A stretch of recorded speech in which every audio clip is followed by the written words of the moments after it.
श्री गुरु चरण सरोज रज, निजमन मुकुरु सुधारी, बरनु रघुबर बिमल जसु, जो दायक फल चारी। बुद्धिहीन तनु जानिके, सुमिरौं पवन कुमार, बल बुद्धि विद्या देहु मोहिन, हरहु कलेस बिकार। हनुमान जी का जीवन हमें भक्ति, शक्ति, निष्ठा और सेवा भाव का संदेश देता है। उनका चरित्र हर युग में प्रेरणादायक रहेगा। वे न केवल भगवान राम के महान भक्त थे, बल्कि एक आदर्श सेवक, वीर योद्धा और अद्वितीय व्यक्तित्व के प्रतीक भी हैं।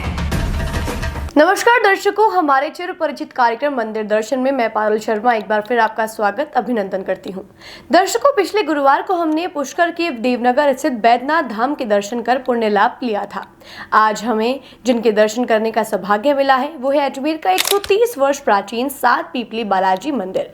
तो आइए करते हैं सात पीपली बालाजी के दर्शन और जानते हैं इस मंदिर से जुड़ी कुछ रोचक घटनाओं को। दर्शकों, कलयुग में भवसागर को पार कराने वाले भगवान राजा केसरी और मां अंजनी के पुत्र हनुमान जी हैं, जो हमारे कलयुग के संकटों को पार करने में मदद करते हैं और हर उस मनुष्य की सहायता करते हैं जो भी उनका स्मरण पूरी श्रद्धा के साथ करता है। संकट कटे मिटे सब पीरा, जो सुमिरे हनुमत बलपीरा। हनुमान जी को सभी देवताओं में सर्वश्रेष्ठ माना जाता है। पौराणिक कथाओं में इसके पीछे 4 कारण बताए गए हैं। पहला ये कि सभी देवताओं के पास अपनी अपनी शक्तियां हैं, जैसे विष्णु जी के पास लक्ष्मी, महादेव जी के पास पार्वती और ब्रह्मा जी के पास सरस्वती की शक्ति है। लेकिन विश्व में हनुमान जी इकलौते देवता हैं जिनके पास खुद की शक्ति है और वे इसी से संचालित होते हैं।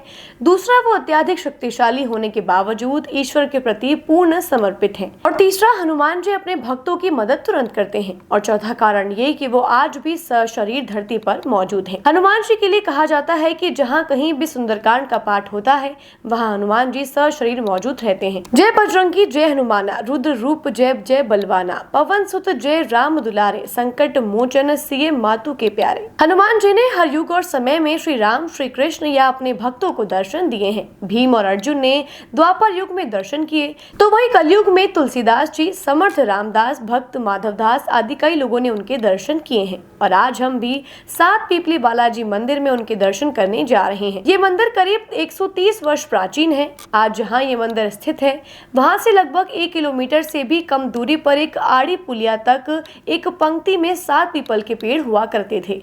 इसलिए यह पावन स्थान सात पीपली बालाजी के नाम से जग प्रसिद्ध हो गया। आज से लगभग 130 वर्षों पूर्व यहाँ मां काली का मंदिर था और तब आसपास वन क्षेत्र होने से और शहरी परकोटे से दूर होने से इस मंदिर के आगे रहने वाले निवासी नित्य शाम 7 बजे पहले चले जाते थे और यहाँ दुर्घटनाएं अधिक घटती थी और इन दुर्घटनाओं में कई लोगों ने अपनी जान गंवा दी। इससे यहाँ के लोगों में भय व्याप्त हो गया और लोगों में यह धारणा बन गई कि यहाँ लगे हुए पीपल के पेड़ों में भूत प्रेत निवास करते हैं। इस कारण ही यहाँ दुर्घटनाएं होती हैं।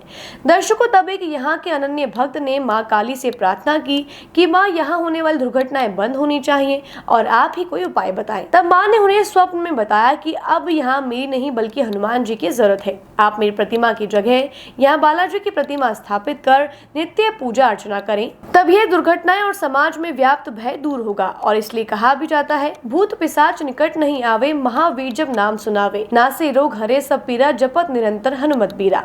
और जब इस भक्त ने यह बात सबको बताई तो सब ने यह फैसला कर मां काली की मूर्ति को विधि विधान से यहाँ से ले जाकर अजमेर प्रशासन को सौंपी, जिन्होंने इसे अजमेर के संग्रहालय में रखा। और बताया जाता है कि कुछ समय पूर्व वह काले पाषाण की बेशकीमती प्रतिमा चित्तौड़गढ़ के संग्रहालय में स्थानांतरित कर दी गई है। दर्शकों, 1965 में काली मां की मूर्ति को जिस दिन संग्रहालय में ले जाया गया, उसी दिन यहाँ हनुमान जी की इस बेहद सुंदर नयनाभिराम प्रतिमा को पूरे विधि विधान पूजा अर्चना के साथ स्थापित किया गया। इस मंदिर में पहले पीछे अखाड़ा हुआ करता था जहां पहलवान लोग व्यायाम और कुश्ती करते थे।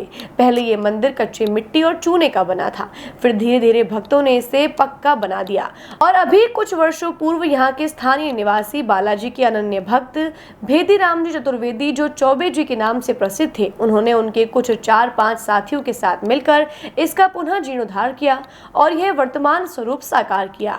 और आज यह मंदिर इस क्षेत्र के जनमानस का आस्था का बड़ा केंद्र बन गया है और वर्तमान में इसका ट्रस्ट बनाया गया है और ललित जी चतुर्वेदी इसके अध्यक्ष हैं, जो नियमित रूप से सेवा करते आ रहे हैं। जय श्री राम। मैं सात पीपली बालाजी मंदिर विकास समिति का मैं अध्यक्ष ललित कुमार चतुर्वेदी। साथ ही बालाजी मंदिर परिसर में हम लोग खड़े हैं। ये मंदिर लगभग 130 साल पुराना है। ये इसमें पहले इस मंदिर से ये आड़ी पुलिया जो है यहाँ तक 7 पीपल के पेड़ हुआ करते थे। पीपल के पेड़ और नीम के पेड़ हुआ करते थे यहाँ पे, इसलिए यहाँ 7 पीपली इसका नाम रखा गया। पहले यहाँ पर काली का मंदिर हुआ करता था। 1965 तक यहाँ पे काली का मंदिर था और ऐसा कहा जाता था कि काली माता बलि लेती है, तो इस कारण यहाँ पर 1965 में इस मंदिर में जो पुजारी जी थे उनका किसी ने मर्डर कर दिया था, हत्या कर दी गई थी।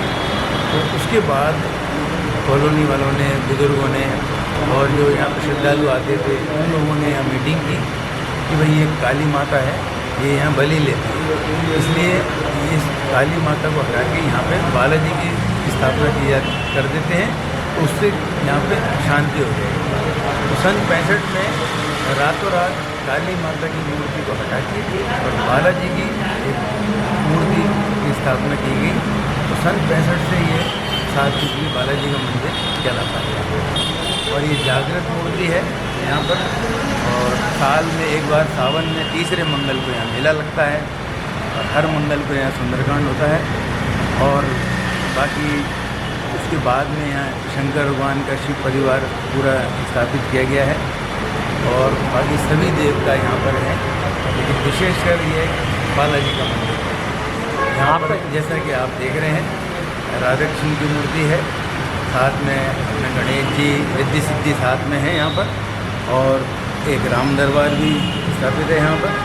माता जी की मूर्ति लगी है, लक्ष्मी नारायण की मूर्ति है, शनि महाराज हैं और बाहर में भैरव जी स्थापित हैं। आपका शुभ नाम?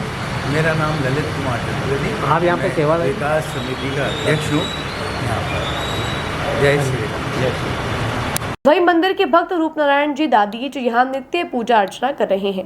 ललित जी ने बताया कि बालाजी की प्रतिमा के साथ ही यहाँ शिव परिवार स्थापित किया गया है और आज यहाँ प्रथम पूज्य देव गणेश भगवान, राधा कृष्ण, राम दरबार, अम्बे माँ और शनिदेव के छोटे किंतु आकर्षक मनमोहक मंदिर हैं। दर्शकों, वर्तमान में जहाँ राधा कृष्ण विराजित हैं, उसी स्थान पर पहले माँ काली की प्रतिमा स्थापित थी। यहाँ मंदिर में हर सावन के तीसरे मंगलवार को बड़ा मेला भरता है। यहाँ हर मंगलवार को सुंदरकांड का पाठ किया जाता है। वहीं बालाजी का विशेष आकर्षक श्रृंगार भी किया जाता है। मंदिर परिसर में एक बहुत ही आकर्षक लाइट वाली हनुमान चालीसा की फ्रेम लगी हुई है। हर हनुमान मंदिर में हनुमान चालीसा जरूर लिखी होती है और इसके पीछे का कारण यह है कि जब इसके हर शब्द पर ध्यान केंद्रित करके इसका वाचन करने से हमें भगवान हनुमान के गुणों और चरित्र को विस्तार से समझ में आता है। उनकी शक्ति से लेकर उनकी भक्ति तक, उनकी मासूमियत से लेकर उनकी सुरक्षात्मक शक्तियों तक, हनुमान चालीसा को हम हनुमान के बारे में एक विश्व कोश की संज्ञा दे सकते हैं। तो दर्शकों, आज हमने किए हैं बालाजी के दर्शन और अब जाते जाते बालाजी से प्रार्थना के साथ आपसे विदा लेते हैं। धर्म रक्षक जय भक्त हितकारी, सुन लीजिए अब अरज हमारी, भूत प्रेत हरहु नाथ बाधा, संतापहि अब लाघु साधा, मान मोर अब हाथ तुम्हारे, करहु कृपा अंजनी के प्यारे, बंधतु सौरभ दास सुनहु पुकारी, मंगल करहु हे मंगलकारी। दर्शकों, ये हमारी कोशिश रहती है कि आपके पास अधिक से अधिक जानकारी के साथ मंदिर के दर्शन लाभ कराएं। फिर मिलेंगे अगले गुरुवार को एक और मंदिर के साथ। जय श्री राम, जय वीर बजरंगी।